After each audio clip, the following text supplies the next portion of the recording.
When when it's time to begin, it's on the rewind around with John Pollock and waiting. The 18 that makes sense of these things we see in the ring every week on TV. It's rewind around for Monday night. Download a Tuesday morning from the Post Wrestling site. It's rewind around for Monday night on USA Now on the John and Wade take the mic. Hello and welcome to Rewind to Raw, the final Rewind to Raw of July. I am John Pollock along with Wei Ting, who had no idea where I was going there. But yes, we're not calling it quits. We're gonna go at least another month or two. I think we'll last doing these 3-hour Raws. How are you, Wei? I'm doing all right. Yeah, not so bad. How are you? I'm doing well. I've got that second wind at this hour. I'm ready to go. It's good. It's been a very, very busy day. How was your weekend? It was nice. You know, I spent Sunday and the first half of Monday at an in-laws cottage actually. So had a nice time. Traffic is awful as always, especially during rush hour on a Monday. But I'm here. I'm ready to talk about Raw. How about you? How was your weekend? I had a pretty good weekend. I went to a Blue Jays game over the weekend, and my big movie going experience. I found time on Saturday. I'm like, I'm gonna go see Oppenheimer, and I went out, and it's like on a million screens. I get there, sold out. Like, are you kidding me? This movie is sold out. It's the second weekend, and I became a statistic because with it sold out, I'm like, I'm already here. Let's go Barbie. And that is what I went to watch on my own. I watched Barbie, and dude, this theater was packed, just packed. I had a great time watching it. I was like, I can't remember like laughing out loud at a movie, especially on my own. I think I really, I broke down some walls in my life by being able to go to a movie and just be laughing during this movie. I thought it was like really entertaining. It was, you can certainly get like there was a message in there, and I thought it was like a really like fun, smart movie on the take of Barbie. That, I mean, it's no surprise that it's as popular as it is. So I had fun going to see it. I won't lie, the idea of 3 hours for Oppenheimer was a bit daunting for me. So when this backup plan was not so bad. No, it sounds like you had a great time, and I believe both movies are doing incredibly well in its second week. Probably for some of those reasons. Maybe some people choosing to watch one movie decided to watch the other one the other week. Yeah, I would still like to see Oppenheimer. That's the one I really want to see. So I don't know. I will plan to go, and hopefully it won't be sold out next time. But anyway. Well, why aren't you buying your tickets beforehand on Okay. This is the same thing my wife was like giving me grief over, and I was just I don't like buying. It's 2023. You get to pick I know. I should. You know?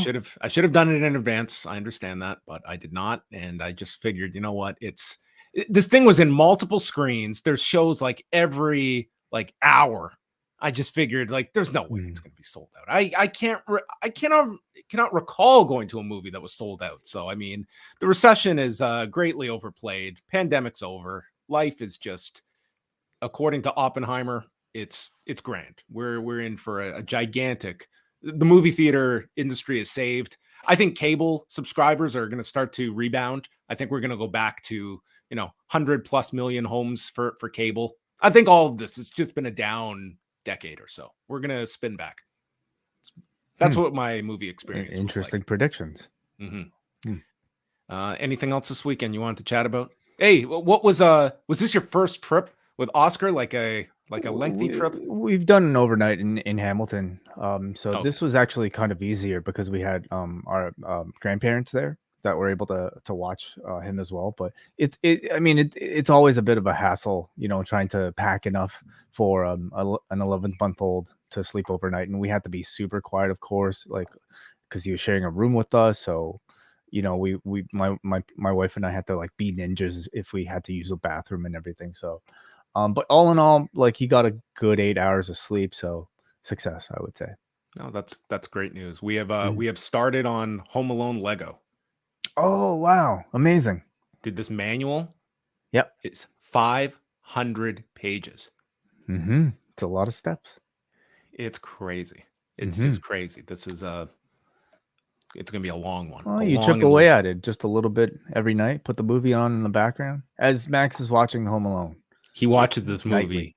He watches 1 or 2 of Home Alone. He's been doing this pretty much since Christmas. He just watches one or the other. He does not get tired of this movie. Maybe he'll dig into 3 and 4 and 5 eventually. He refuses. He's like, no, Kevin isn't in them.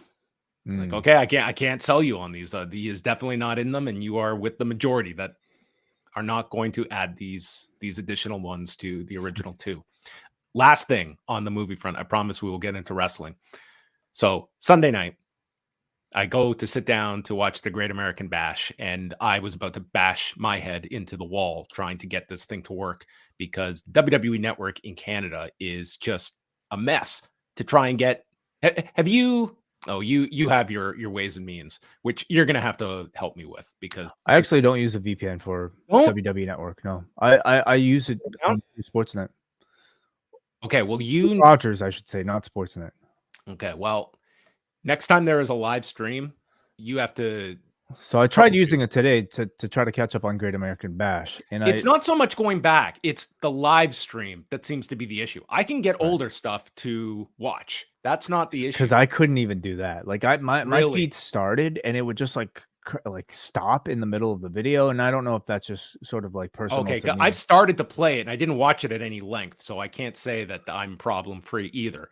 But I am predicting this will be a disaster on Saturday for SummerSlam when way more people are going to be trying this. And it seems to be Canadians are just hit with this awful shift over. So I cannot exactly peg what exactly I'm paying for when I cannot access these pay-per-views live. So anyway, I will might have to make a good call to Rogers. Maybe I'll record it and we'll see what they have to say. Please do it on our behalf. Sure. Anyway, the point being, couldn't watch Great American Bash live. So I'm in the midst of The Bear, season 2. Mm-hmm. Watch the Christmas episode. Oh, God. Oh. It'll make you never want to celebrate Christmas with your family. No, definitely not. But it certainly makes me want to celebrate Jamie Lee Curtis. She was amazing in great. This. This was pretty much a movie it was like a hour-plus episode of The Bear. Mm-hmm. And what an incredible episode. It's my favorite episode of The Bear so far. It beats the stabbing from season 1, which was my previous favorite episode. I hate that episode. It's why? Because it's so stressful. Exactly. Yeah, it was uncomfortable to be so yes. Like you felt like you were in this kitchen and felt as though you were walking in on something you shouldn't be overhearing. Yeah, I mean, it's exactly the intended effect. It's exactly as claustrophobic and stressful. And I mean, for people who maybe have grown up in similar, problematic like households, totally like tough to watch in many parts. But it's exactly the intent of the piece. So it's highly recommended, but I completely hate it. But I do recommend it. Okay, well, don't throw a fork at me. I just wanted to give you my thoughts on the episode. Okay, we're moving on. It is another insane week here at Post Wrestling. The Post Wrestling Cafe will be stocked throughout the entire week, and the cafe is going on the road this week. Way and I are taking off. Wait, what time are we hitting the road? Oh God, I don't know, man. Like this is going to be awful. Why didn't we didn't plan this out accordingly, did we? No, we really didn't. We really should have gone in on Thursday because we're supposed to be there at 9 a.m. to do some interviews for the press junket for SummerSlam. And I don't think we're even able to, like, because we have to do the G1 review, don't we? No. Oh, sorry. Yeah, Thursday. We don't have one this Thursday. Okay, so that's good. So maybe we can drive in. Well, where are we going to sleep, though? That's the problem. We'll talk about this off air. Yeah. That's going to be a long day. I think it might be a 2 a.m. drive or a 3 a.m. drive. Okay.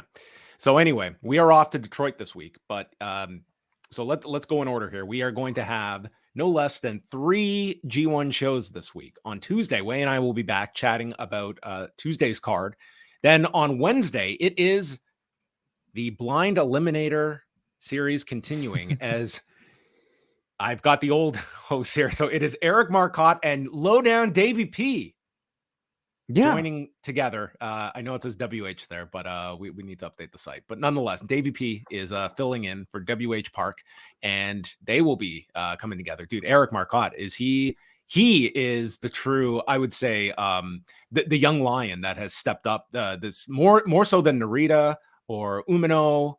He is the Kaito Kiyomiya maybe of this year's G1. I've been very impressed with Eric. He's having his own. He's been underutilized on the MMA side. We got tap into this guy on the pro wrestling front. He's fantastic, and he's been having his own round robin with Post Wrestling's co-host here, doing a show with pretty much everyone except maybe you and I. Well, that's true. I mean, you and I are very territorial.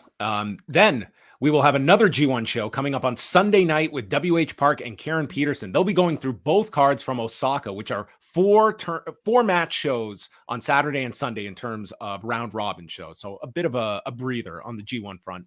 And then also this week, Rewind Away, just because. We are going to be going back to 2004, Vince McMahon on TSN's Off the Record, a two-parter. So this is a nice 45 minutes of Michael Landsberg going one-on-one with Vince McMahon. This was chosen by Neil Flanagan, one of our Espresso executive producers. Look forward to meeting him on Thursday. He will be joining us on the show.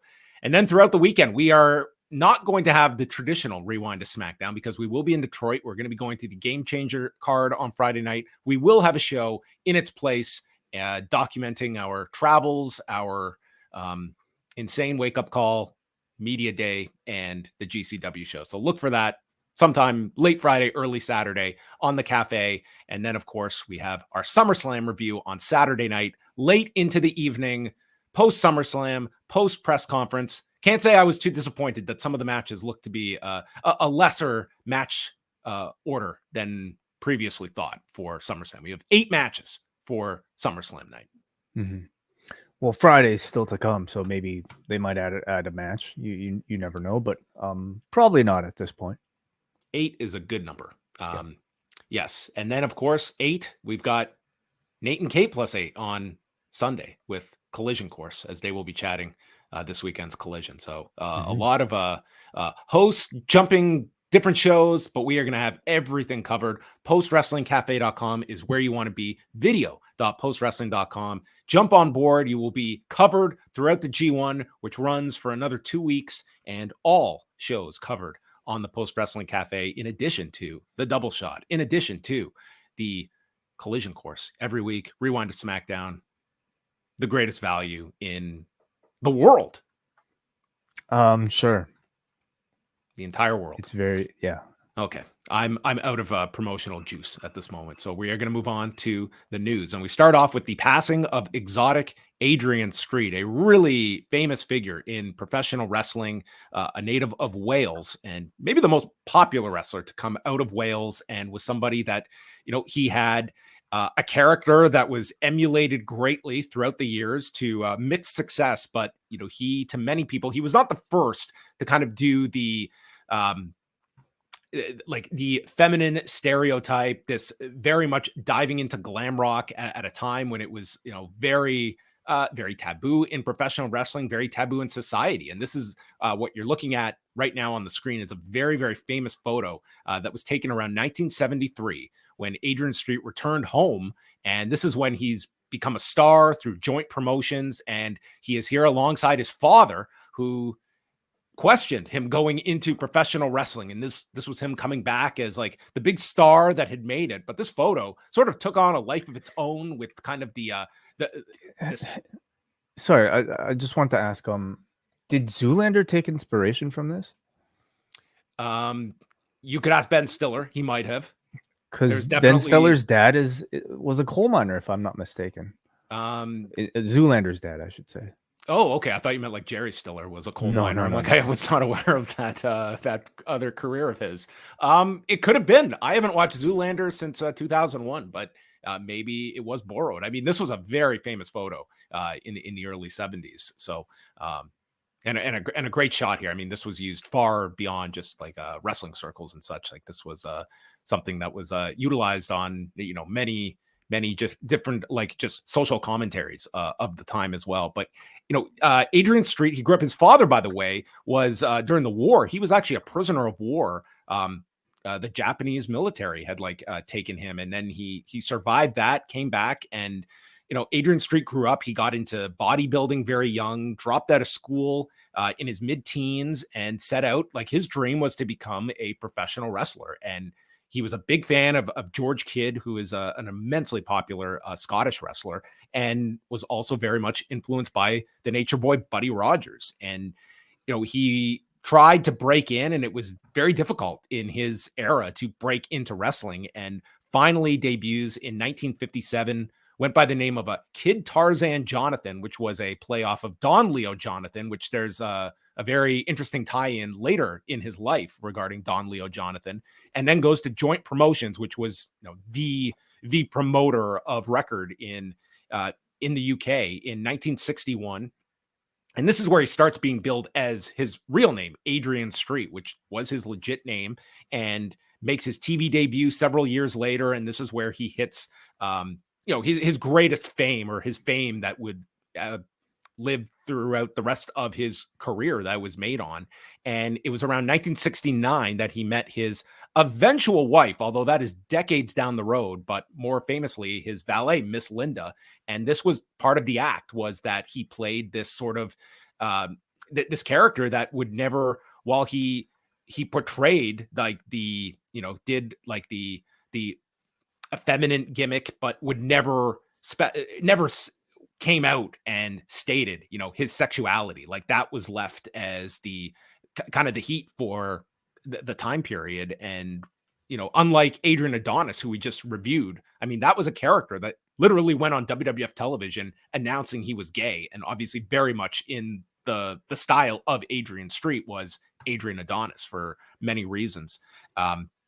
He did this match in 1971 against this, he was a very well-known presenter, Jimmy Savile. And this man is, if you go and look this up, this is among the biggest monsters that has ever occupied the planet. This man, there was tons of stuff about him, rumors that went around, but it was really after his death that people started to investigate, and he ended up being linked to sexual abuse of so many children. This is in the hundreds. It is just a horrible, horrible human being. And they had a match in 1971, and Adrian Street kind of roughed him up. And, in years later, when all of these allegations came to light, I just saw a lot of people today. It was they were celebrating Adrian Street kind of taking liberties with this guy back in 1971 in this match that he was linked to. But I mean, he was a very, very famous presenter in England. From there, Adrian Street, he continued in England. He eventually leaves Joint Promotions because at that point he had sort of reached the ceiling of what he could make, and it was more profitable for him to just go independent. He had the wide television exposure, he had the character down, and he could just go to different companies, wrestle around on his own schedule, and then finally goes overseas. He had gotten into promoting as well in the UK with Org Williams. And then he makes his way overseas, first to Canada with Stampede Wrestling. And he just kind of hits all the major territories. He goes to Mexico for a tour. He went to Los Angeles, spent a lot of time in Memphis, had a run in Mid-South when Bill Dundee was booking the territory and feuded with him. Was involved with Jim Cornette in Mid-South as well, goes to Florida, spent a lot of time in Continental, Mid-Atlantic as well, just kind of hitting a lot of the key territories. Interestingly enough, despite the character and such, never did work for Vince McMahon, senior or junior, in the WWF, although in John Lister's book, he interviewed Adrian Street, and later in his career, he was offered a spot in the WWF. Vince McMahon offered him a role to come in as a manager where he would be a skinhead, and he would be managing a team that would have a white supremacist vibe to it. So he turned that down. He said, no, I'm not crazy about that idea. So can't fault the man for his moral compass. And so continued to wrestle. His career really does wind down towards the late 80s and early 90s, but would still do matches all the way up until 2010 was when he had his last match. He finally married Miss Linda in 2005. That was at the Cauliflower Alley Club. And he was there, and it was sort of just this spontaneous wedding that they had at the Cauliflower Alley Club, and Don Leo Jonathan was there. So the guy who he was named after when he first broke into the business ends up being his best man at his wedding. And I remember being at the Cauliflower Alley Club the next year and getting to meet the two of them as well. They were back there, and people were still talking about their impromptu wedding from the year prior. And then just some other notes on him. I mean, this was a guy that wrote 7 biographies on his life, which is that tops Mick Foley, that tops Chris Jericho for the most autobiographies that someone wrote on himself. I've not read any of them, but the first one is My Pink Gas Mask, which I have to wonder was a Jon Moxley, or maybe it was Vince McMahon looking for inspiration for a heel, and he came across My Pink Gas Mask on Amazon and thought, you know what? This is a great heel gimmick when Jon Moxley, Dean Ambrose comes to Los Angeles. We're going to put a gas mask on him because Adrian Street wore a gas mask. Possibly. Could have been the influence. It could have been. And then just some other things. I mean, he overcame throat cancer about 20 years ago or so. There was a big biopic on his career, both an independent documentary on him, plus a WWE Network piece on him. He was shown in the crowd last September at the Clash at the Castle show with Miss Linda. He attended that and unfortunately went through just a terrible series of health problems recently. He had a heart issue and then suffered a stroke last month, or actually earlier this month in July, that resulted in a brain bleed. And from that, he had an operation on his brain and then developed colitis, which ended up turning into sepsis. And his wife stated that was what killed him. And he died actually last Monday, and the news was just put out today. So he was 82 years of age, very influential figure. You can see from just various generations of wrestlers that, he was someone that was very well respected in terms of not just this great character, but also like a legitimate shooter as well. Like sometimes it was very hard to get a great match out of him because of it was like a difficult style to work with for some. But for others, it was like he really did understand the character, and you could see many people try to emulate it. We mentioned Adrian Adonis, Rico Constantino. I mean, he was verbatim taking from Adrian Street right down to Jackie Gata being promoted as Miss Jackie in WWE on top of it. But there were plenty of others that you were going for that dynamic. It would probably have a different reception today, but this was also like a fairly progressive thinker when you heard him in interviews, and was certainly not doing things for cheap heat. And I think he understood that aspect as well. So we have a story up on the site, and they did acknowledge his passing at the beginning of Raw tonight with a graphic. Thank you for that, John.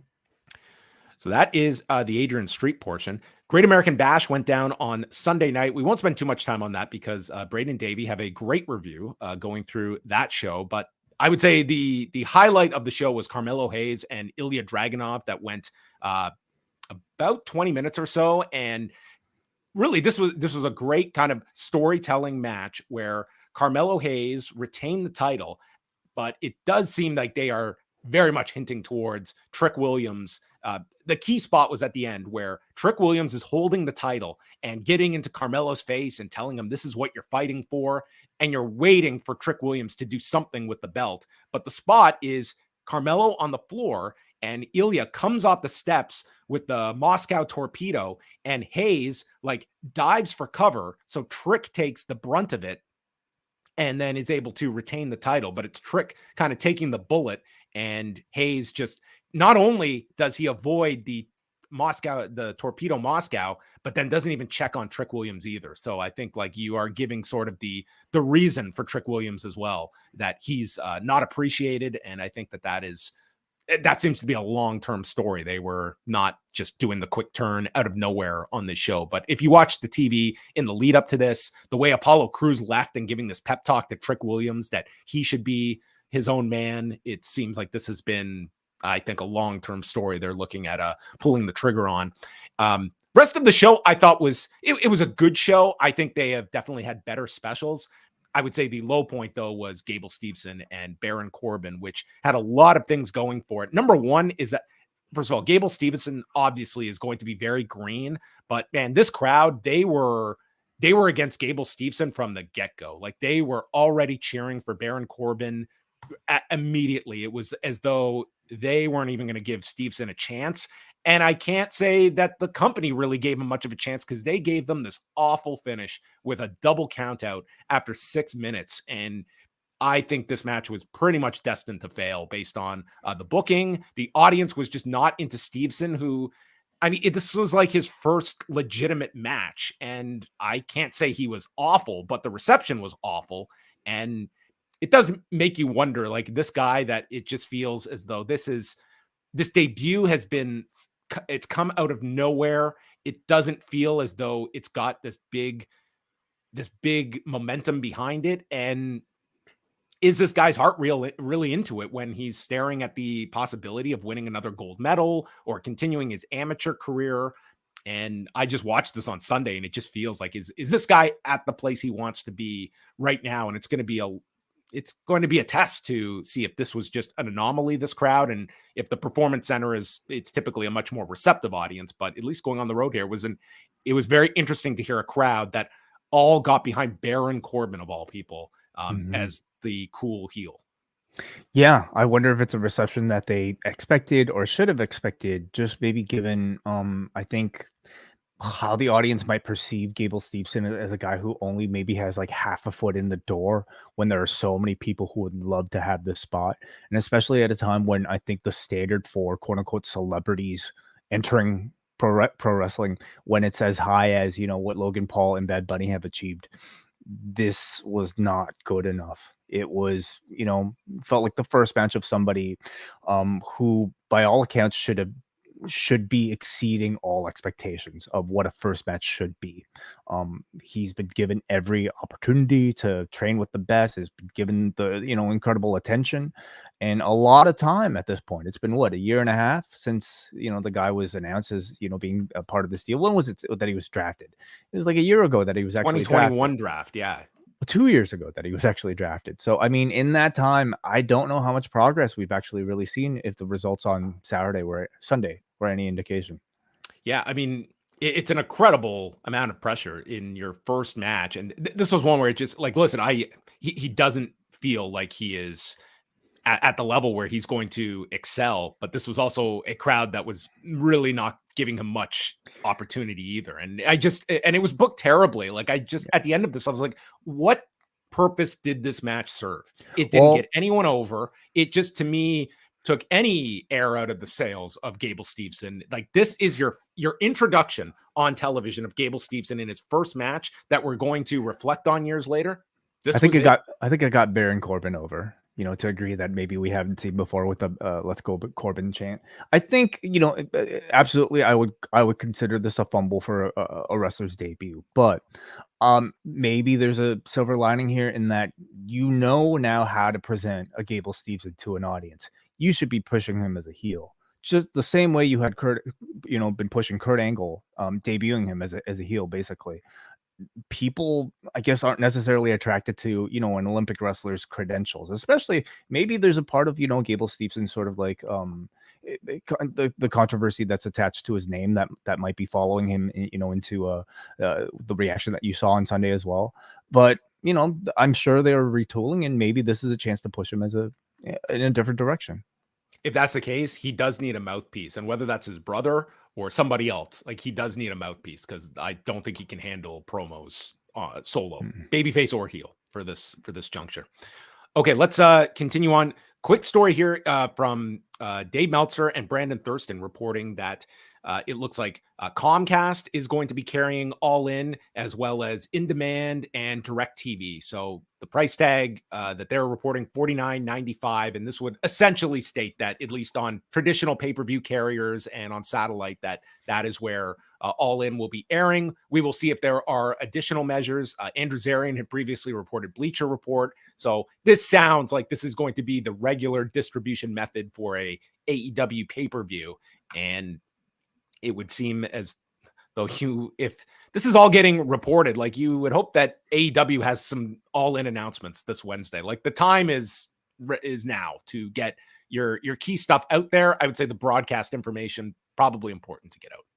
I'm almost wondering, like, when we get the conference call from Tony Khan, he'll give us a list of excuses about why he couldn't announce, these things earlier, the way he kind of like made similar excuses for Death Before Dishonor. I can't imagine what those things could necessarily be, though. I mean, because this show is such a long time coming, and certainly a card, I feel, should be a bit more fleshed out than maybe what it is. Do you feel it's a problem, or do you think that this is one where it's maybe some short term, it's not helping that you don't have a card this many weeks out, but do you think it has a real impact on the success or failure of this show, that a lot of this is going to be coming together in the final 3 to 4 weeks? I mean, the answer is no, because the show is already successful, and I think simply by the show being as large scale as it is, it's going to attract a lot of people watching on pay-per-view anyway. But I don't think it's capitalizing on that sort of interest that's already there, and I also think that there's this other bigger record that Tony probably really wants to hit with their all-time record, I believe.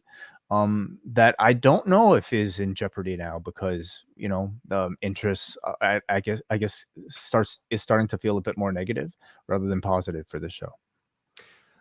Let's chat a bit about the G1 that is going into night number 11 on Tuesday morning, and we'll focus on the A and B block. So on Wednesday's show, we are going to have the following matches taking place. We have Hikuleo against Kaito Kiyomiya, Yoshihashi against Great-O-Khan, Ren Narita against Chase Owens, Taichi versus El Phantasmo, Sonata against Gabe Kidd, Tanga Loa against Will Ospreay, Shota Umino against Yota Tsuji, and the main event of Kazuchika Okada against Kenta. This is a lineup that we will see what everyone, if they pull out all the stops on these matches. But on the A block, we know Sonata is through. Sonata has clinched, so he is the first place finisher on the A block side. And then it's the fight for second with Kaito Kiyomiya with 6, Shota Umino with 6, and then you technically have Gabe Kidd at 5, Chase Owens and Hikuleo at 4.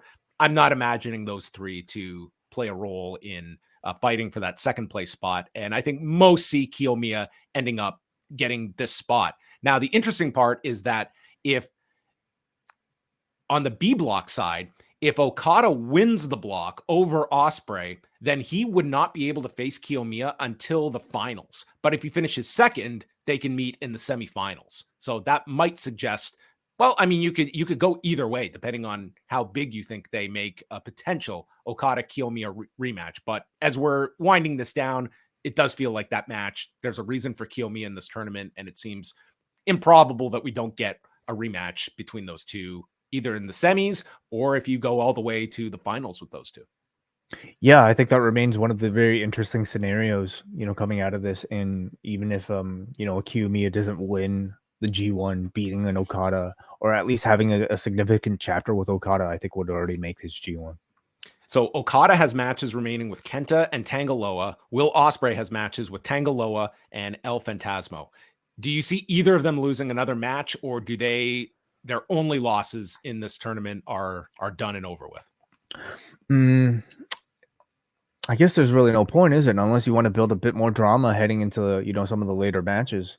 I guess there's the point. If you were to want to save Okada and Kiyomiya for the final, then Okada does have to win the block, and that would require him finishing ahead of Will, because he would lose the tiebreaker based on last week's match.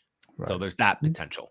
But other than that, I mean, I feel like Okada does not need to lose another match in this round robin portion unless there's a strategic reason for doing it, because even if both of them go 2-0 in their last matches, Ospreay would win the tiebreaker. So it all depends on what you're saving Okada for in the playoff round. But that's essentially it. Where you're not calling Taichi or Phantasmo or Tanga Loa to make a last minute surge and take one. Maybe next year, not this one. No. Okay. So the A and B blocks seem to be locked up unless we have some ghetto special to stun everybody. C and D blocks, they're a bit more open-ended, but we'll focus on those later in the week. The next matches for those blocks are on Wednesday, and that is Davey and Eric Marcotte's show that everyone can check out, and the math will all start to make sense by the end of the week. SmackDown ratings from Friday night, they were back on Fox with 2,323,000 viewers and a 0.61 in the demo. So comparing it to 2 weeks ago, comparing to the last episode on Fox, it was basically identical. They were up a percentage in viewers, down a percent in 18 to 49. So they brought back their same audience from 2 weeks ago. They were up 12% in 18 to 34, but down in their 35 to 49 demo. So in their older demo, this was their lowest since June the 9th. Maybe they are just ready for this Roman Reigns, Jey Uso tribal combat. We don't need to see any more staring and trading of lays and super kicks. Also in Canada, they were down quite a bit this week, down to 140,000 viewers, which is also the lowest since June 9th. And it was interesting because on Friday night, there was no Blue Jays game on television, but it was one of the few Jays games that the only way to watch it was on Apple TV. So you had to go that route. But nonetheless, SmackDown was down, their lowest in over a month.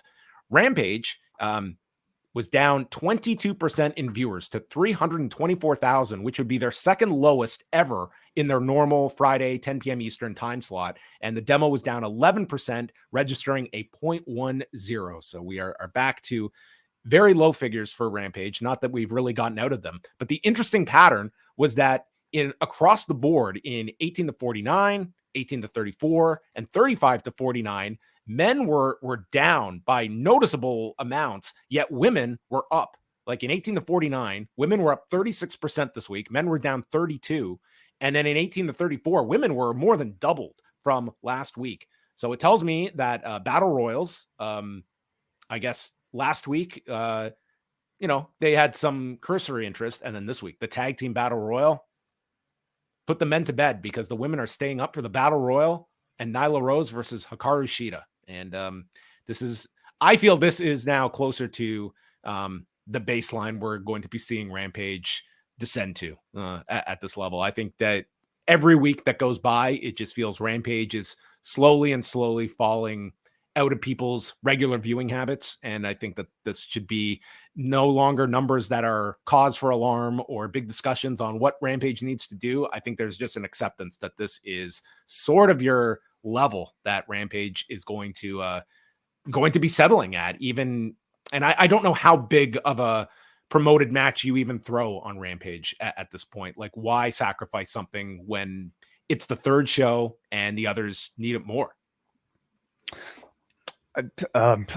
Maybe there's a question of wanting to renegotiate with something stronger, but at this point, I think there are too many things for AEW to do, and Rampage is probably the one that's out.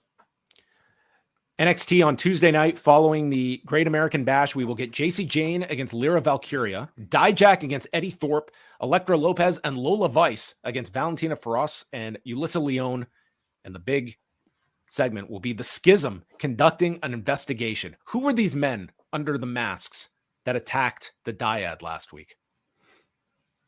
These men who are breaking the creed of the Schism to act out of line. Who could these men be? And then Dynamite 200 Wednesday night in Tampa.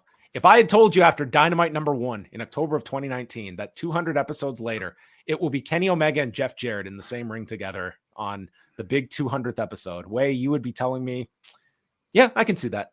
So it will be Kenny Omega and the Young Bucks against Jeff Jarrett, Jay Lethal, and Satnam Singh. Mm-hmm. What a match.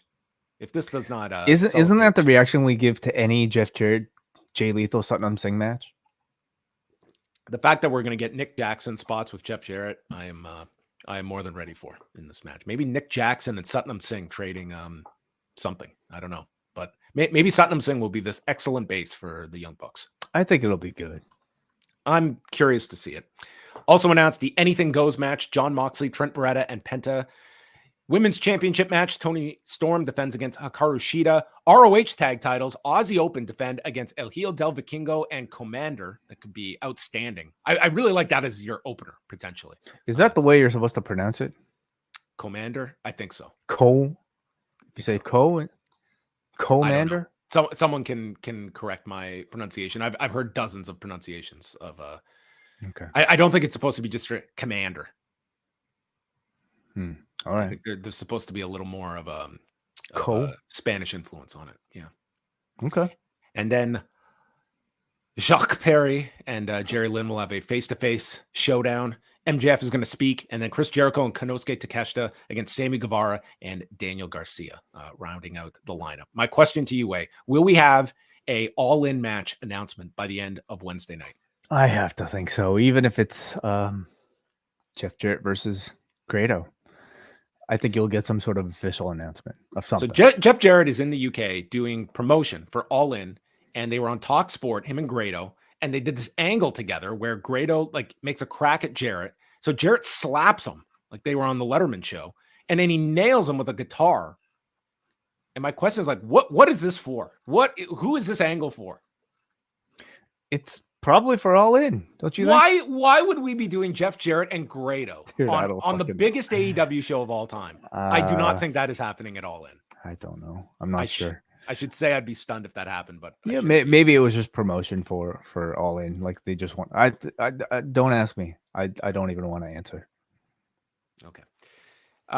Last thing, Nate Diaz and Jake Paul is also this Saturday night, and they've just announced like this will be a DAZN pay-per-view, but it will also be available on ESPN Plus pay-per-view, which is very interesting given that, Nate Diaz has left the UFC and Jake Paul has been the mortal enemy of Dana White, critical of fighter pay, and they're going to be on the ESPN pay-per-view service. So I think that's great for this fight to have that, built-in audience, and have how much ESPN promotes this fight during the week will be interesting as well. Like that only helps these two to have ESPN exposure this week going into Saturday night's fight, which it'll be one of the more interesting pay-per-view numbers of the year to see what Nate Diaz going into boxing means, what Jake Paul's name means. And the biggest question of all, can Logan Paul make it from Detroit to Dallas on Saturday night? That's the real thing you should be buying on pay-per-view. Yes. Logan Paul's commute. Yeah. Okay, let's go to tonight's edition of Raw, the go-home Raw before SummerSlam from the sold-out Toyota Center in Houston, Texas. About 12,900 fans, although some of these matches, it sounded like there were 12 people. There were some matches that when they started, it was just so quiet, and yet it was one of the biggest audiences of the year for Raw. I mean, they like what they like, and they don't like what they don't. There was a graphic for Adrian Street at the beginning, and then Logan Paul comes out, and he is not here for the fans. He's here for Ricochet, and the fans booed that. They didn't like this. And he wanted to introduce Ricochet to his own fans last week. So that's why he showed up. He wanted his fans to see who Ricochet was by watching the WWE program, and felt he was victimized and abused, and he's going to beat Ricochet in the most viral match in WWE history. I had to rewind this because I first thought he said the most violent match in WWE history. And no, it's the most viral match, which wasn't this guy's initial thing that I'm done with the viral clips. I'm done doing all this stuff that you want to do. And now it's going to be the most viral match in company history. Well, this is a match and not a clip. Well, they are selling you on like a 30-second spot that you will get to see. So to me, it's like, if this is all built around one spot, maybe I should just follow this guy's TikTok account. It's not necessarily one spot. Maybe it's several spots. Okay. How do they calculate the virality of this match? Social Blade. Okay. So yeah, they're probably going to count every single clip from this and hoping it gets shared. I'm assuming this might be some record that they'll be sort of touting, and not on tout. No, this will not be. Ricochet comes out and says that Logan Paul is not a good guy. You can't fool the people of Houston. This match will be box office, and calls Logan Paul a horrible human being, but he respects that he's a great athlete and a showman.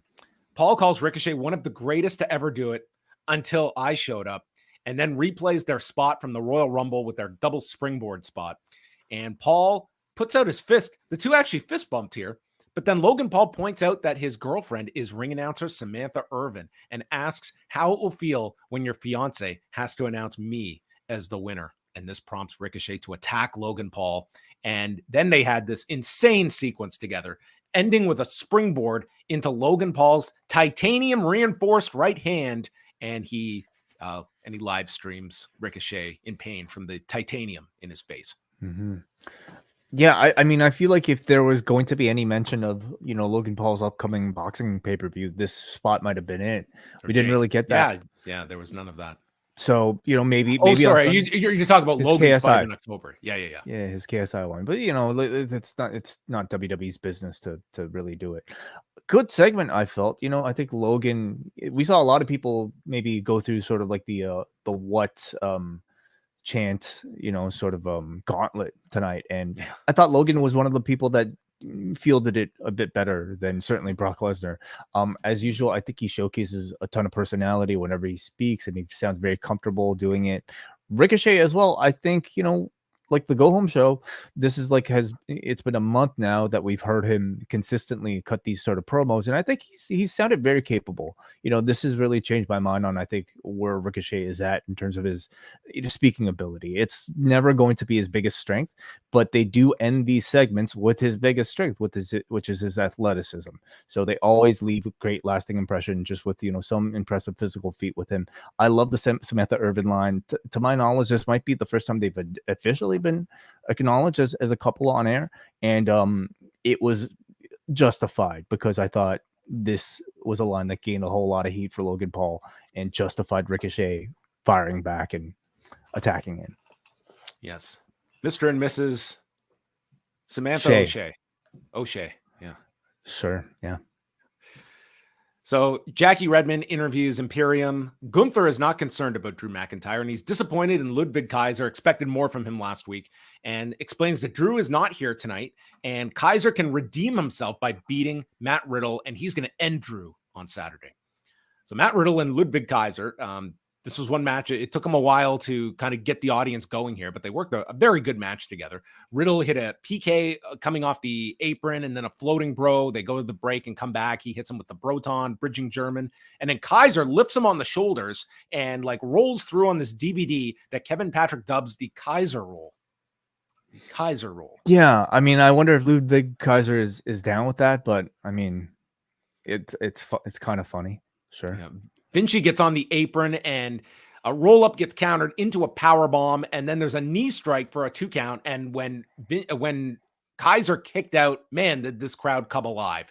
The Bro Derek gets countered, very intense couple of minutes. Riddle misses with the moonsault, Kamagiri, and then a modified DDT by Kaiser roll here.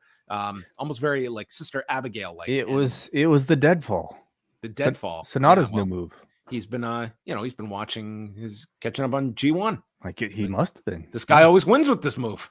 So he wins in 11 minutes and 4 seconds. This was the he needs a Kaiser pun of some sort, some kind of bread reference here. Yes. Despite how often Matt Riddle loses, I think he always manages to get the crowd on his side in his matches. I thought they did a really good job here and got people really reacting to some of those near falls. And they've been telling this sort of like Imperium dissension type of, or at least every group is teasing falling apart. That's the key to them. Or it's more so in this case, Gunther being completely disappointed in both Giovanni Vinci and also Ludwig Kaiser. And today it seems like at least Kaiser is back in his good books. And I wonder if it's all leading to anything, or if this was just all like sort of time fill for Gunther, to get us to SummerSlam without Drew McIntyre being on every show.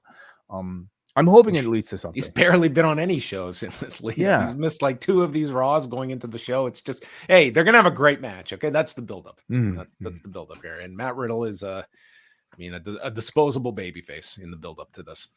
Logan Paul catches up with Byron. He says it will be one of the most viral matches in WWE history. So we're already downgrading from the most to one of, and calls Ricochet a full-grown fetus. Or it says he was laying like a fully grown fetus. Okay. Yeah. Then we were all instructed to go follow Cody Rhodes on TikTok. Did you? No, I did not. They're not promoting Threads, WWE. You're not seeing Threads tags anywhere. Is anybody promoting Threads, really? No, I think everyone is sort of, I think everyone is kind of like holding off, much like many are no longer, or they are not moving over to the new X logo. Many are still just staying with the bird. Yeah, because we don't know. Moved over. Well, we don't know if it like is. I guess this is permanent, but I think we all. At least I refuse to believe. At least I'm not bothered enough to do anything about it. Yeah, no. I can't imagine the vernacular changing overnight. No, I don't think so. There was a video package for Cody Rhodes and Brock Lesnar. Some great video packages on this show to build up SummerSlam. This was done to Daylight by David Kushner, and they recap their matches at Backlash, Night of Champions, and a segment later to come with the two individuals that they are pegging as one of the main events for SummerSlam. Maxxine Dupri, who was legit having her first singles match and her second match ever against Valhalla with the teams in both corners. Maxxine is very green. Let's get that out of the way. This was very much her first singles match, and it was on national television. And thus, like, I don't think you could expect her to be smooth here. But this was all about, like, the audience certainly got into this. There was one ugly spot where Maxxine is thrown towards the rope, and it just seemed like they didn't know if she was going to the floor. She just, like, went off these ropes and went down. I think she was supposed to hit the ropes. I think so. And yeah. Anyway, they pick things up. Otis gets on the apron, rips off his shirt, and calls for the caterpillar, which Maxxine proceeds to hit. And then she climbs to the top for a high cross, but Eric gets involved as the ref stops the count. They brawl to the floor. Gable hits his moonsault onto everyone, and Valhalla attacks, and they are on the turnbuckle, and Maxxine crosses her arms, and Maxxine hits a Japanese ocean cyclone suplex as she channels Manami Toyota and wins this match in 3 minutes and 33 seconds. I don't care what happened before this. This finish just blew my mind. And I cannot believe that this is the finish that they gave her. Legit in her first match, Valhalla has to be the most trusting person in this industry to take this move from somebody that has, like, just does not have any experience. But hey, they hit the move, and this was shocking. And they must have practiced it a lot. I am sure that they got their reps in, but who's coming up with this idea? Hey, you know, it'd be a great finish. Maybe it was Chad Gable. Could have been. Yeah. So, you know, clearly a lot of people watching their Japanese tapes. Yeah, I mean, finish was cool. It seemed to get the, you know, internet buzzing because it was so unexpected. For me, though, I don't think this really came across as well as her previous appearances, where she's had the benefit of having those those hot tag builds to get, you know, the shock value of her coming in and even doing an arm drag and getting a big reaction. This really stood out at 3.5 minutes of her. Yeah. At this point, I think, like, maybe the novelty of just seeing Maxxine do any basic wrestling move is starting to wear thin a little. But you know, she's gonna have to maybe up the ante, and maybe upping the ante is pulling out something from Manami Toyota. I just maybe wonder if there's how much more you can really go with, like, these sort of singles matches when she's very clearly incredibly green for a standard that is so much higher than I think what she's capable of. I think the shock value of her coming in for those hot tags was great. Can they keep doing it? Yeah, maybe. I don't know. I think it's going to take some creativity. It's like, she's very athletic, and I would think, like, if she could just go and work somewhere, I mean, just in, that's like, going to take too much time. She's that's the problem. Like, in the spotlight. She's going to be in sort of like your Dominik Mysterio role in 2020, where it's like, you've got to learn on national television, and it's like, it's a very hard place to learn and develop, even though, like, she could mature into, like, a more than adequate performer, but, like, this is a very tough environment to do that. I get the sense she was mainly hired to be a manager first and foremost, and this is all just kind of like, you know, icing on the cake, and they've really overachieved with her already. So I do wonder if they have long-term plans with her, like going for a women's championship or something, which I can't really see, just maybe given the gulf of, like, you know, where she has to catch up compared to, like, a Rhea Ripley, for instance. But that doesn't mean you can't tell compelling stories with her and certainly elicit big crowd reactions with her. They congratulate John Cena on his movie Hidden Strike with Jackie Chan. That is the #1 movie in the US and worldwide ... on Netflix. It's still an achievement. There are a lot of things on Netflix. I have not heard a peep about this movie. Nothing. I have, yeah. Okay. But it's a Netflix movie, you know, straight to Netflix. And I guess, you know, maybe in theaters in China. I don't know. Okay, because I thought this was hidden movie. Nakamura's in the locker room. Ciampa appears. They still have problems, and Ciampa needs a win to pick up some momentum so he can go win the SummerSlam Battle Royal. But Nakamura says, no, I'm winning the SummerSlam battle royal. These two couldn't feel like bigger geeks, you know, like having any sort of care to win the SummerSlam battle royal. I mean, obviously you want to win everything, but it just firmly slots you as a complete irrelevant jobber. Nakamura should have said, "This is going to be the biggest thing I've ever won in the month of August." But like, they're not even announcing any. Like, what does the winner get? Do they even get a trophy? To be determined. How about a car? You know, it's Detroit. That would be a muscle car. Yeah. Something like that. And Ciampa could have said, I'm going to win this car. I need to pick up some. Free oil change, you know, just give them something. Oh man. Winter tires, like I'm glad that this match is on the card on Sunday. I'm glad that Trish and Becky, who we've been watching for months, are getting bumped to Raw for this. Yeah. Judgment Day is in the ring, and Ripley says that Raw doesn't start until we say it does. And I was like, oh my God, does the 3 hours start now? Like 50 minutes into the show? Because that would be such a cruel joke. They go through all of their victims they've taken out, and that Rollins and Zayn won't leave whole tonight if they show up for the tag match. Balor says that Rollins acts insane, but his idea of insane is dancing and laughing like a clown. Mine is waking up for 7 years and seeing the same scars and a career that Rollins ruined. Sending me down to NXT after I was already called up. That's insane. He can't erase scars, but he will inflict some on Rollins and will make sure Rollins wakes up, remembering when Balor beat him for the title. Dominik is just booed to hell. And then Rhea advises others to run and hide like Raquel Rodriguez and enjoy rehab like Kevin Owens and Liv Morgan. So Raquel storms the ring and attacks Rhea, clotheslines her to the floor, and then gets hit with a chop block after Dom distracts. And the producers are out to tend to Raquel, whose knee is all busted up. This was another match that they've been building all month that I thought that would be, you know, on the SummerSlam show, and doesn't look to be happening. Yeah. No.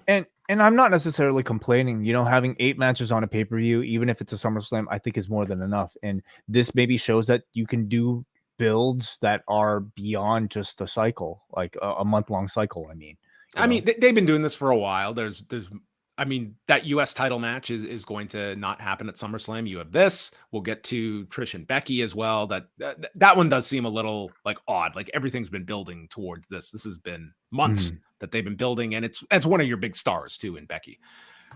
Then we had our first of 2 features. I think we should just talk about both back to back here on Ronda Rousey and Shayna Baszler. And this was leaps and bounds the best thing that they have done. I'm just going to choose to forget every angle and assume this is the first words they have spoken since Shayna turned on her. I'm just going to assume we have saw none of the fat shaming or anything that preceded this. So Rousey says that she first became aware of Shayna Baszler back in Strikeforce, and we get still shots of Shayna in Strikeforce, and says that she was bartending. This was after she won the Olympics and then was done with judo and actually went to bartending before she got into MMA. And then they were on The Ultimate Fighter together. This was in 2013, and her first pick, and this was true, was Shayna Baszler. And her next pick was Jessamine Duke, by the way. And Baszler, they're going back and forth, and Baszler had a chip on her shoulder because tough was meant for up-and-comers, and I didn't consider myself an up-and-comer. And this was the bantamweight season when they were creating a champion at a 135 pound, or sorry, that they were not a champion. That was the future season, but regardless, kind of filling out the division, and then Misha and Ronda would fight at the end of the season for the title. So Rousey's story is about the final minute of grappling that season on Tough. Baszler made a joke that during this whole time on the show, you've never armbarred me. And Ronda says, ask Shayna how many times I armbarred her in that final minute, and you'll know who is the protege of who, which I thought was a great line. Awesome. And was like too great a delivery to not be a true story. Oh, this was honestly the best I've heard Ronda Rousey in her entire WWE run. A complete 180 from what we've got from her during this current build to Shayna Baszler. This to me felt like Tough, TUF, Ronda Rousey. You know, the same sort of like, super heelish, but like completely natural and completely cocky and dominant personality that I think made her so attractive in the first place. They were never able to like fabricate that in a pro wrestling sort of vision. For whatever reason, they managed to here. She was like, she had this like great cocky smile attached to it as well. Just really kind of natural, excellent delivery here. Yeah, and sort of the back and forth is that Shayna is stating how Rousey has this image of being this charitable friend that lets her friends live rent free with her, but really she just has her friends here that she can beat up. And it's like this toxic relationship that they have to be dependent on Ronda, and that Shayna showed up as a sparring partner for every one of Ronda's big fights. How many of my fights did she show up as a sparring partner for? Although she did fly to Cleveland for her independent wrestling show against Heidi Lovelace. So that did seem like a genuinely friendship. Then we go to part 2, and this was later on in the show, and they continue to talk about, Baszler's talking about this toxic relationship of a friendship, and the fact is Ronda pissed off everyone, and she needed Shayna. And Ronda tells this story. She's like, let me tell you this story. I'm like, oh, please, Ronda, please make this good. It was about the king and the stable boy. And the king gave the stable boy everything and showed loyalty. And for that loyalty, the stable boy killed the king. And liken this to Shayna trying to kill her. And she wanted Shayna to be her friend so badly. She gave her everything to the point that Shayna hated her for it. Baszler gave everything, she says, and I received nothing back. They explain it won't be a match. It will be a fight. And I'm going to take the one thing that is the most important to Ronda, her reputation. She's never been the baddest. And Baszler says that outside of her husband and her mother, I was the first one to hold Ronda's baby. I love that baby. I'm her godmother. And it's unfortunate that she's going to grow up and she will never be able to forgive me for what I'm going to do to her mother, Ronda Rousey. And this will be an MMA rules match. And this ruled. This was a fantastic series of videos to build this up. And in 6 minutes, this erased everything else for me. And they stuck the landing on this angle on the Go Home show. It was honestly pretty unbelievable because, again, Ronda and Shayna's material prior to this was not good at all. This was outstanding. I was also shocked that this came really from the WWE because I'm not used to seeing this type of storytelling from the WWE. This felt very much like a countdown special. And we were talking for weeks on about like who's the heel, who's the babyface in this feud.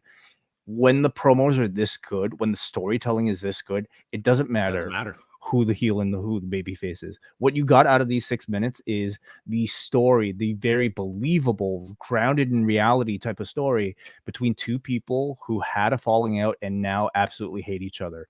And you care about who wins. And it's up to the audience, just like at an MMA fight to decide who they want to cheer for. And I'm sure, like, in attendance, I feel like the crowd is probably going to be very pro Shayna, but it feels like a real grudge because it's a lot of the things they were saying were probably entirely real. So, not to say they hate each other, of course, but they took elements out of their own histories and crafted it into this beautiful narrative. That feels like it's the culmination of like, this is their story. The reason, like, this is probably the biggest story that these two will ever tell together as, pro wrestling opponents, and felt fully realized in this form. And so maybe it kind of tells you like the difference between trying to do something live versus, doing something under somebody's direction with the benefit of editing, with the benefit of multiple takes. This really should have been, the type of thing that they were doing with Ronda Rousey since the beginning, with Shayna Baszler since the beginning. You're not going to have stories as this deep, as deep as this, but clearly this Ronda Rousey and this Shayna Baszler came across so much better than they ever have. So, oh man, this was outstanding. Yeah, and listen, you can't do this all the time, but you do not need to have a 10-year friendship to be able to take the principle of what made this work and apply it to your storytelling, that you don't always have to have the loud and over-the-top angles and contract signings, that sometimes you just do something like this. It can be very simple, doesn't necessarily fill 6 weeks of television time, but it is something to tell you about what can sometimes connect, and with people that we don't necessarily associate as these quote unquote great promos, which I always kind of push back on that, because not in your traditional sense, but in the right setting, everyone has like something that connects with them on a certain level that they can convey. And it's trying to get that out of the performer. And you can look at like real sports is a great backdrop. Like there are people that are not quote unquote wrestling promos, but can still be captivating talkers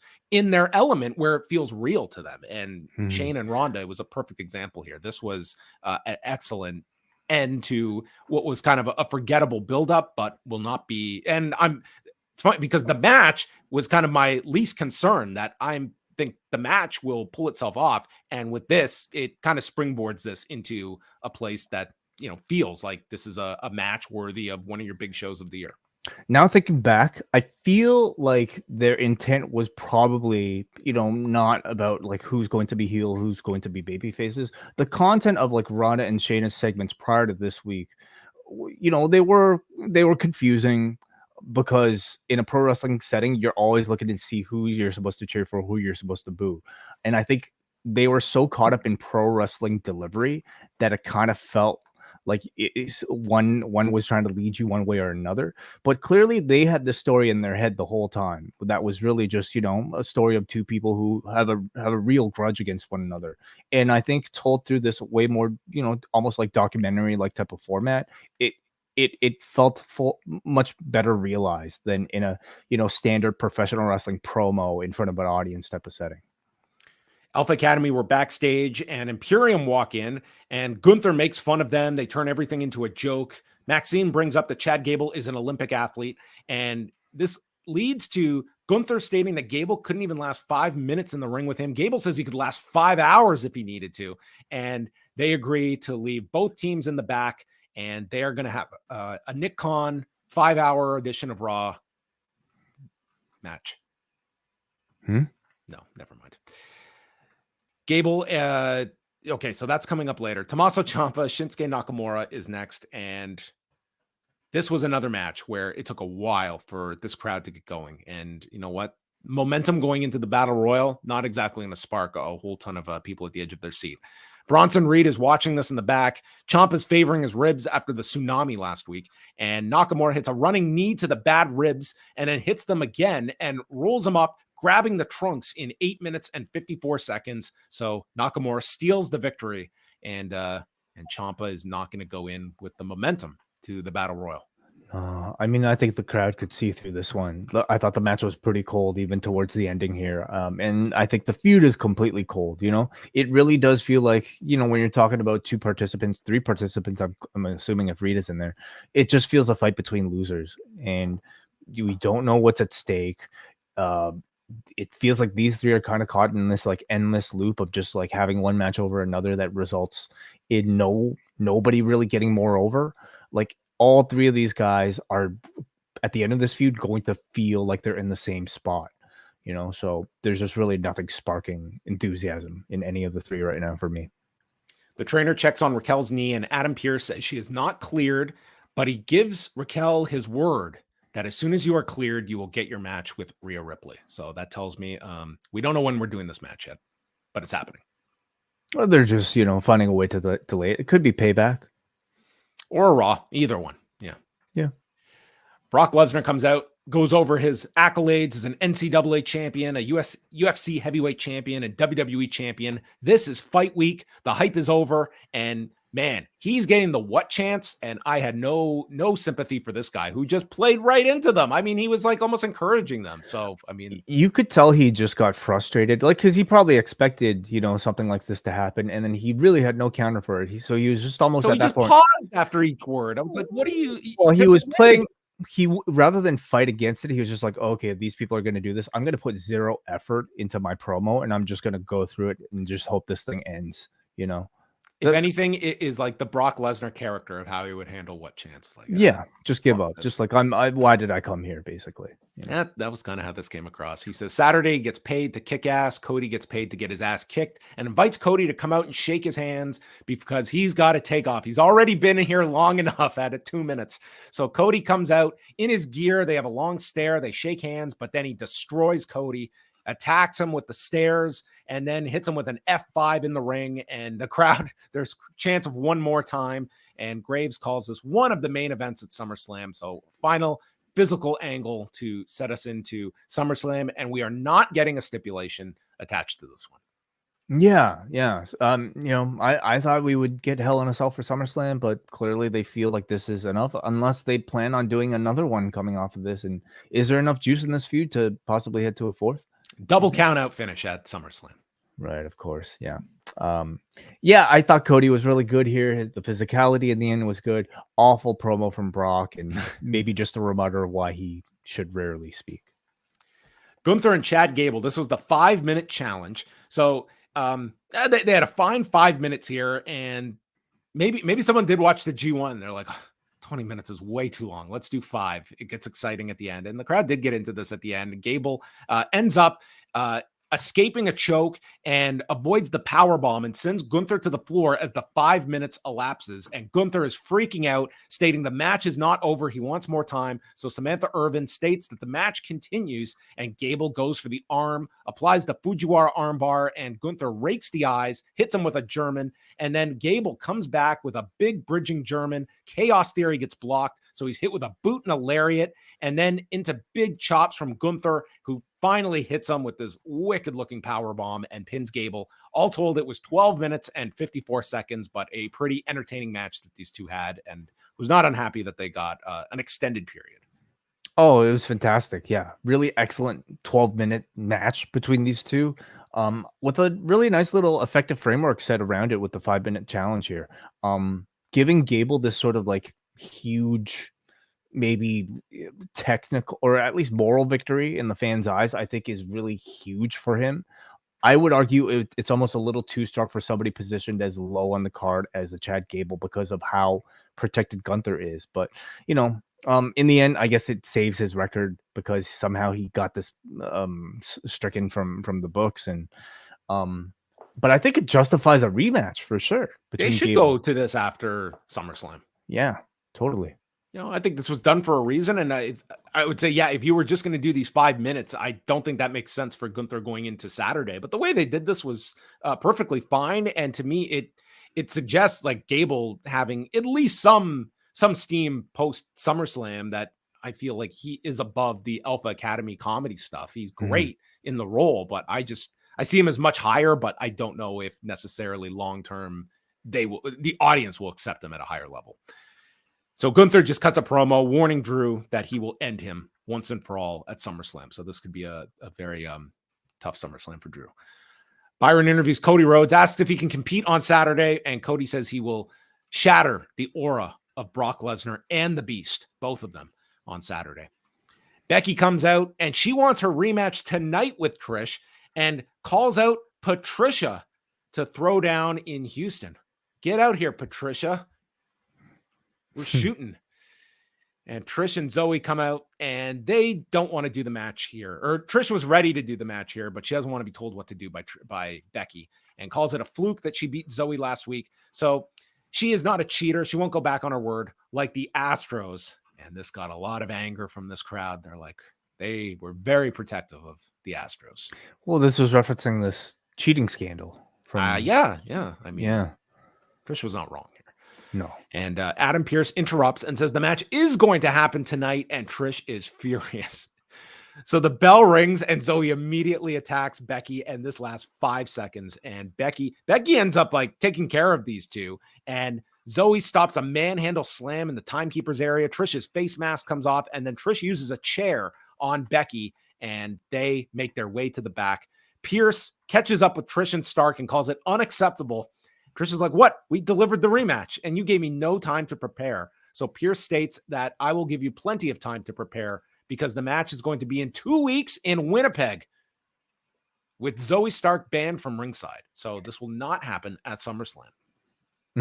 Yeah, Pearce had home field advantage for Trish, and I guess this is as much Winnipeg home field advantage as it would be for a native of Buffalo competing in like Montana. Okay, that's the gap. Okay, of this home country advantage. Canada is a pretty big state, and so even if you're competing half the country away, you're still considered at home.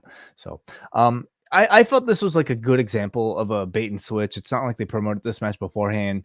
I thought for sure that they would announce it for SummerSlam. The fact that they're not, I mean, maybe they consider SummerSlam already too crowded, and maybe want to give this, to a Raw instead to boost that edition of Raw.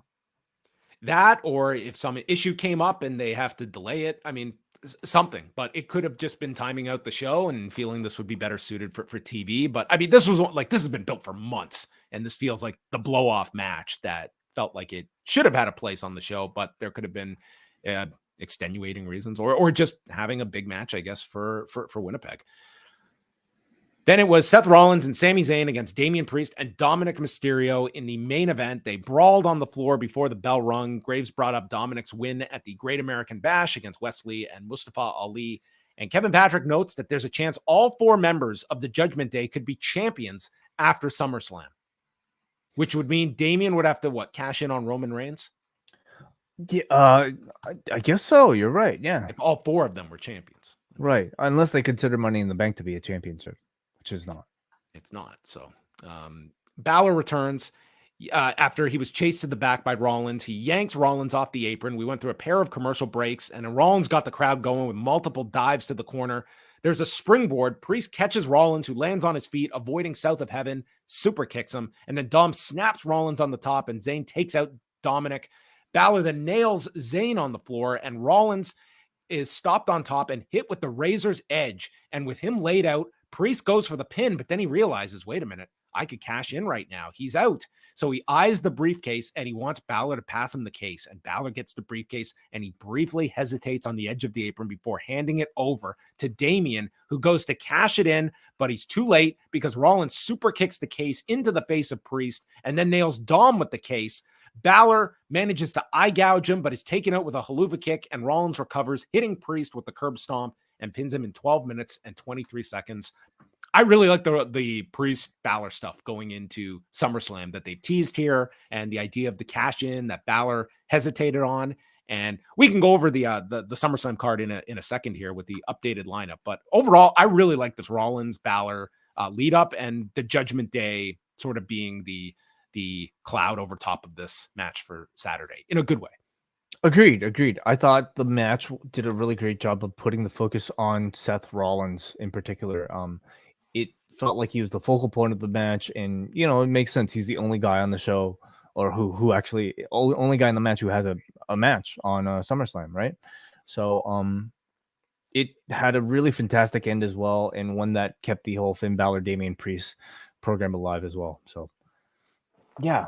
Are you surprised no Owens and no, because he's injured, but no Zayn title defense, no Priest and Dominik, even though they were kind of like teasing that a little bit. Well, with Owens hurt, I mean, it's like there's no role for the tag titles on this show. I don't think it's missing it. You don't have any challengers built up like Dominik and Priest they just feel as though like they did it on TV. It would just be, and you don't have Owens. So that kind of takes care of that. You're leaving something attractive for television potentially. So SummerSlam, we have 8 matches confirmed. Reigns against Jay in the tribal combat. Rollins and Balor for the world title. Cody and Brock. Gunther against Drew McIntyre for the IC title. Rousey against Shayna, MMA rules. Asuka, Belair, and Charlotte for the women's title. Ricochet against Logan Paul, and the SummerSlam Battle Royal. So two SmackDown programs on this show, although it is the biggest program is a SmackDown one. Sure. Yeah. Mm-hmm. So there you go. That's the card. I don't think you need anything else. I think anyone else you would just throw into the Battle Royal, and maybe they do some like I could see them throwing in some like non-wrestling segment, like a Grayson Waller effect or something, if they want to do some big segment with him or something like that. But there you go. That's the card. I think it's been a very good build overall on both sides. But I thought that Raw overall, they've had a lot of stories building up to SummerSlam. I thought it was a pretty good go-home show that they have tonight, largely around the Rollins Balor stuff, and the Ronda Shayna stuff was, I mean, that was the biggest jump in terms of effectiveness, going from, I would say, the bottom to, a solid mid-tier match on the show that, is going to be different than anything else on the card. Agreed. Yeah. What exactly are MMA rules? What does that entail? 5-minute rounds? Judges? Yeah. I wonder if they do rounds and such, and if that will I hope not. that will get over. I feel you could learn from the whole Raw Underground thing and do something closer to that I think people would take to a bit better. I think it should just be as simple as like, knockout or submission, or ref stoppage. It should just be that. All right. We will open it up if you have any super chats, and we will also go to forum.postwrestling.com before we bid everyone farewell on this Monday night. Yeah, some super chats here. The first one comes to us from Lee Hildebrand. He says, what happened to AEW Reaction or WWE's Twitch stream? I don't even know what AEW Reaction is, and the WWE Twitch stream, I checked it the first week and never have gone back. So I was under the impression they were still doing it, but if they're not, it would not surprise me. They never once promoted it on television, so it did not seem like it was any priority for them, although it did get a press release. I can check right now to see if they had a recent stream up. So, is AEW Reaction a similar thing? Like they would go live after the show? So they did stream just today. Okay. 5 hours ago with the same few people, same 3 people. The Raw sidecast. It's been okay. Going so they've been already. doing it for like 2 months. It just they have never once promoted it on air. So I guess they just and that might be, I don't know. I'd only be guessing of like why they can't promote Twitch on television. Yeah, I don't know what AEW Reaction is. What is that? I don't know. I've never watched. You thinking of Impact Reaction? Yeah, that was over a decade ago. I'm sure there was something AEW Reaction, but I'm sorry, I'm not. Okay. I have no clue what it is. I assume it's a show that aired after, and if it's gone, it means it disappeared. That's Andy sends a super chat. He says, "Was today's angle giving Cody an injury excuse? Or are you guys giving credence to the rumors that Wyatt may cost him? How did you guys feel about the documentary?" I've not had a chance to watch it yet. Have you? No, neither have I. Yeah, I mean, you have them going in sort of with the arm injury, but they're not going so far as to say it's broken. But I mean, it should be the target for the Kimura. I'm opening to any ideas. It's like I don't know one way or another if they are bringing Bray back, and if they are, you better have a great idea of how to do it, because that could come off really anticlimactic, even if people pop for his return. I think it would be, and it would be a tough program for Cody to go into. I think he would be better equipped than most, but that would be, certainly a detour, and he's going to need detours. Yeah, and I also don't know if Cody should be losing. I guess he could. Honestly, anybody can lose, and then maybe you could do Brock versus Rollins coming off of it. But I also feel like maybe Cody should be, winning this feud coming out of it, especially if he's potentially going to be headlining some WrestleMania later on in the year. But I haven't personally heard really any rumors about who might be coming in or who might not. And as long as the story's good, I think, you can potentially welcome anybody. All right. Muggin writes in, I went in thinking that maybe there will be 2 more women's matches added to SummerSlam, but we're winding up getting 2 instead of 4. I'm sure they'll be good, but man, Trish and Becky not making the card is a little mystifying. The Go Home Raw did the job. Ronda Shayna video packages were stellar. Gable showed off that he's more than just a mid-card comedy act. He and Gunther had a damn good match. Priest got greedy, and Balor had a little lapse of judgment in the main event. It was fun, despite how repetitive it's getting. All right. Well, there you go. Muggin. Yeah, I mean, they took that match off. I don't exactly know why, but is there another match on the show I would take off and replace with Becky and Trish? Probably the Battle Royal, but they probably have their own reasons for putting the Battle Royal on. Well, you have a sponsor for that show, and that's probably the main reason that match is happening, is that it represents revenue for the company to have that match and plaster Slim Jim over the match. And when you look up and down this card, I mean, I wouldn't trade it for Gunther McIntyre. I probably wouldn't trade it for Logan Paul versus Ricochet. Rousey and Baszler is a pretty, big match at this point. Rollins and Balor, I wouldn't change it. Cody Rhodes and Lesnar wouldn't go. The women's 3-way. I mean, Trish and Becky's a hotter program than that 3-way women's program. But it's for the championship, and I think they won at least one women's championship on the show. And considering that it is a hot program, well, why don't you save it for another edition of TV? Like, they're probably getting away from the idea that being on a pay-per-view is that prestigious, like they want to make sure that their television programs have big matches to, headline a Raw as well. Well, they can definitely get more time on television than they would probably get on this card. If they were match number 9, and they're probably getting 10 minutes as opposed to Raw, where they can put them in any spot on the show, they can finish off and they can do their big blow off 20-minute match and do it in Winnipeg as well. So, I mean, there's, and who knows, there might be an extenuating reason that they had to push it back, but there's, several reasons it could be happening. But yeah, it's a big program that's being built. So that would be the one kind of outlier on the show that I think everyone was expecting for SummerSlam. And the chat room thinks that he meant All Access. AEW All Access. Oh, okay. Well, it was just a one season, like it wrapped up. And we haven't heard about a second season yet. So that's what happened with All Access. I mean, it was only supposed to air for those, whatever it was, 6 episodes. And we wait to see if they get picked up again. And if you hear nothing, then it means they were not feeling like, it's not like their numbers were through the roof. It was barely above power slap levels. So if you weren't necessarily happy with Power Slap, did All Access, you would certainly assume that All Access would be that much more given what the lead-in is for that show. And it's not a cheap show to produce either, as opposed to, as we've talked about with Brandon, the idea of if you throw a third hour onto Dynamite, it's not a whole lot. It's not really much more expensive to produce when you're already in the building. And I would guarantee that third hour would greatly outdo whatever All Access was doing, and certainly what Power Slap was doing, and might not be the most intriguing option for the viewer at home, but for a lot of reasons, I'm not at a point where I would be shocked if you're looking at this Friday show and how could that hour better be repurposed on the TBS schedule.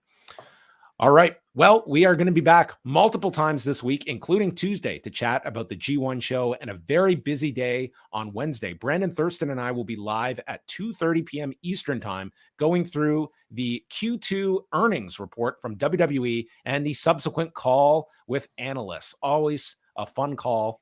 Wouldn't you know it, that at the beginning of this week, I found out that my power will be down for 1 hour this week, and I didn't give it any thought, because what are the odds that 1 hour could have any impact on me? And if you're guessing that this power outage will be at 8:30 in the morning on Wednesday when the earnings are dropping, just my luck. But we will be live at 2:30. My power will be restored by then. We will go through all of that, and then back Wednesday night with the doubleheader, Rewind to Dynamite, and the double shot, as Way and I will chat about Bash at the Beach 2000. I feel this will be less of a downer from some of the very heavy subjects they have covered this season on Dark Side. Instead, we'll be talking about WCW 2000 Insanity. So that can be found at postwrestlingcafe.com and video.postwrestling.com. A lot of people have enjoyed our Dark Side of the Ring reviews. About 30 minutes we go each Wednesday night after Dynamite, discussing the latest episode, which the season is winding down. There are 2 episodes left with Bash at the Beach and Marty Jannetty. So check out all of that, the full schedule, up at postwrestling.com. And then we are off to Detroit this weekend for SummerSlam coverage, coming at you all weekend long. And that is it. Thanks for tuning into Rewind to Raw.